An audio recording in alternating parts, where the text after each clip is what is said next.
I've been trying for the last half hour to convince Whitney to go to the doctor's. This morning she's felt horrible. She woke up with a sore throat and Everly Hart stood at the base of the snow-dusted Swiss Alps, each peak dressed in glistening white as dawn's first light touched them. She inhaled the crisp air, tasting possibility. Her friends had coaxed her onto this trip, a break from life's routines and expectations. But as a plus-sized, self-assured dance instructor from North Carolina, venturing into jagged terrain always held more trepidation than thrill.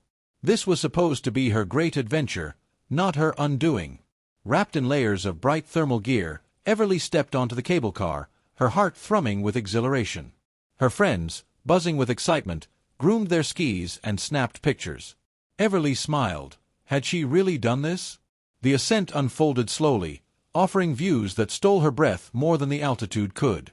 At the summit, she gazed at the world below, trees dusted with snow, valleys folded in white. In that moment, she felt small yet powerful, like she had permission to be here, too. The descent began.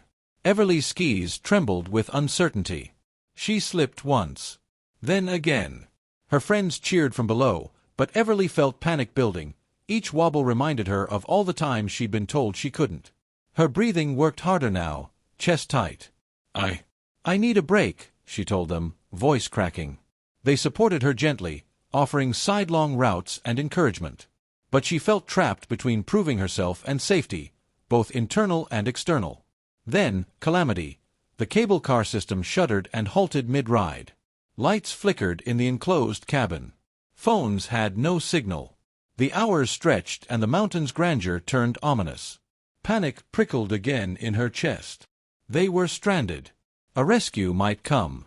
But what she felt, pressing against the cold, was more than fear. It was a recognition of her vulnerability, of how long she'd been carrying a shield.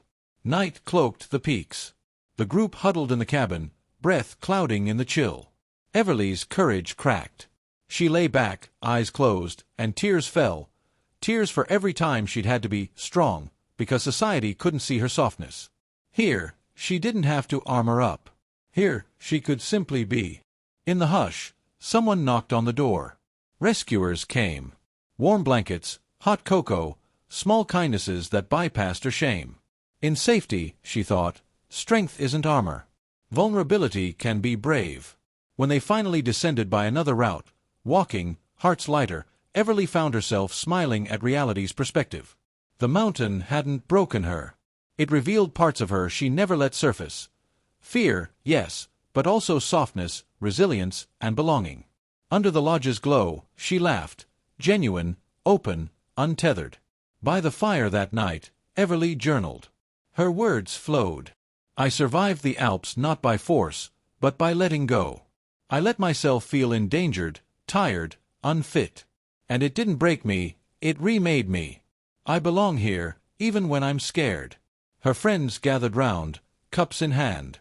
They listened, not as critics, but as witnesses to her emergence. The next morning, as they packed for their descent into normalcy, something in Everly shifted. The mountain hadn't changed, but her gaze had. Back in her car, heading toward life's familiar rhythms, she pressed play on the radio. There was a new song, urgent, soft, triumphant. And Everly felt that burning spark in her chest again. She had gone to the Alps to chase exhilaration, and returned with something far deeper, herself, more whole, more daring, more beautifully alive.